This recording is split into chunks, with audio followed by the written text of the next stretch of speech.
Welcome to Mahaa Max.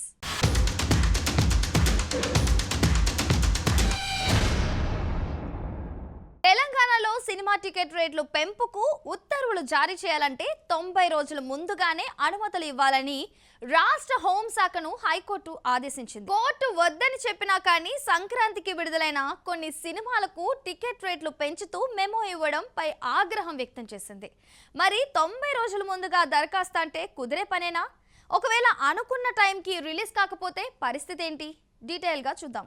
గతంలో ప్రభుత్వాలు special షోలకు permission ఇచ్చేవారు. తర్వాత ఎక్స్ట్రా షోస్ యాడ్ అయ్యాయి. రోజుకి 5-6 ఆటలు చెప్పున వేసుకునే వెసులుబాటు కల్పించారు. ఈ మధ్య పెయిడ్ ప్రీమియర్స్ వచ్చాయి. 1000, 600, 500 చొప్పున టికెట్ రేట్ ఫిక్స్ చేసేస్తున్నారు. ఒకప్పుడు పెద్ద హీరోల సినిమాలకు బెనిఫిట్ షోలు వేసేవారు. వాటి రేటు వేలల్లో ఉండేది.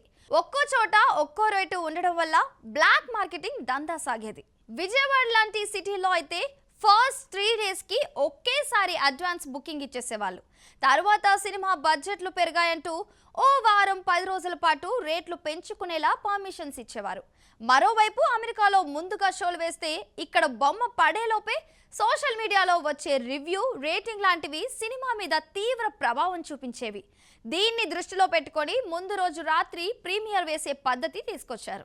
ఈ ప్రీమియర్స్ కి స్పెషల్ రేట్లు చొప్పున అమ్ముకోవచ్చని ప్రభుత్వం గ్రీన్ సిగ్నల్ ఇచ్చింది. దీని ద్వారా పన్ను రూపంలో ప్రభుత్వానికి ఆదాయం వచ్చేది. కట్ చేస్తే సంధ్య థియేటర్ ఇన్సిడెంట్ తర్వాత పరిస్థితులు పూర్తిగా మారిపోయాయి. స్పెషల్ షోలకు టికెట్ రేట్లకు పర్మిషన్ ఇచ్చే ప్రసక్తే లేదని అసెంబ్లీలో స్వయంగా సీఎంఏ చెప్పారు. సంక్రాంతి సినిమాల టికెట్ రేట్ల పెంపు, ప్రీమియర్ల గురించి సినిమాటోగ్రఫీ మినిస్టర్ కోమటిరెడ్డి మాట్లాడుతూ వాటి పర్మిషన్ గురించి తనని ఎవరూ కలవలేదని, అనుమతులు ఎలా వచ్చాయనో తెలియదని, ఈ విషయంలో తనను కలవడానికి సినీ ప్రముఖులెవరూ రావద్దని, ఓజీ, అఖండ 2 లాంటి సినిమాలకు రేట్లు ఎలా పెంచారని ప్రశ్నిస్తూనే సినిమా ఇండస్ట్రీ గురించి పట్టించుకోదలుచుకోలేదంటూ అసహనం వ్యక్తం చేశారు. పుష్ప 2 సంఘటన తర్వాత కాస్త సీరియస్ గా ఉన్న ప్రభుత్వం తర్వాత భారీ బడ్జెట్లు, ఇండస్ట్రీని ప్రోత్సహించే ఉద్దేశంతో పాన్ ఇండియా సినిమాలకు రేట్లు పెంచుకోవడానికి అనుమతులు ఇవ్వడం మొదలుపెట్టింది. అయితే అన్ని సినిమాలకు ఇలాగే పెంచుకుంటూ పోవడంతో కొందరు కోర్టును ఆశ్రయించారు. దీంతో ప్రభుత్వ వర్గాల చర్యలను తప్పుబడుతూ కోర్టు మొట్టికాయలు వేసింది.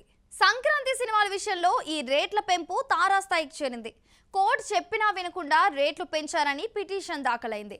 దీనిపై విచారించిన న్యాయస్థానం తెలివిగా మెమోలు ఎందుకు ఇస్తున్నారు, మెమో ఇచ్చే అధికారికి నిబంధనలు తెలియవా అంటూ మండిపడింది. టికెట్ రేట్లు పెంపు కావాలంటే సినిమా రిలీజ్కి కనీసం 90 రోజుల ముందుగా మాత్రమే ఉత్తర్వులు జారీ చేయాలని హోంశాఖను హైకోర్టు ఆదేశించింది. సినిమా మేకింగ్ అనేది లాంగ్ ప్రాసెస్.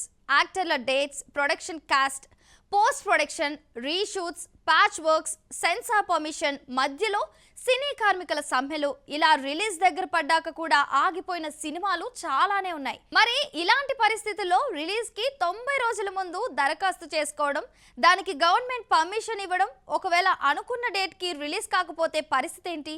దరఖాస్తు చేసుకొని 3 నెలల పాటు వెయిట్ చేయాలా? ఇవన్నీ నిర్మాతలకు బేతాల ప్రశ్నలే. పాన్ ఇండియా సినిమాలకు 90 రోజులు గడువు పెట్టడంలో తప్పులేదు. ఎందుకంటే అవి చెప్పిన టైంకే వస్తాయని చెప్పలేం. కనీసం 1 నెల రోజులైతే బాగుండేది. ప్రభుత్వం ఇచ్చే టికెట్ రేట్ల పెంపుదల అనుమతుల మీద ఆధారపడకుండా నిర్మాతలు ప్రొడక్షన్ కాస్ట్ కంట్రోల్ చేసుకోవాలి. సినిమా ఎక్కువ మందికి రీచ్ అయ్యేలా చూడాలి అని సీనియర్ నిర్మాత అశోక్ కుమార్ అన్నారు. ఇండస్ట్రీలో చెప్పిన డేట్కే రిలీజ్ అయ్యే సినిమాలు వేళ్ల మీద లెక్క పెట్టొచ్చు. మరి హైకోర్టు ఇచ్చిన ఆదేశాలతో మేకర్స్ ఇక నుండి నిర్మాణాన్ని మరింత పకడ్బందీగా, పక్కా ప్లానింగ్ ప్రకారం కొనసాగించడం తప్ప మరో మార్గం లేదనే అభిప్రాయం వ్యక్తమవుతోంది. న్యాయస్థానం తీర్పుతో నిర్మాతలు, వ్యాపారులు ఆలోచనలో పడిపోయారు.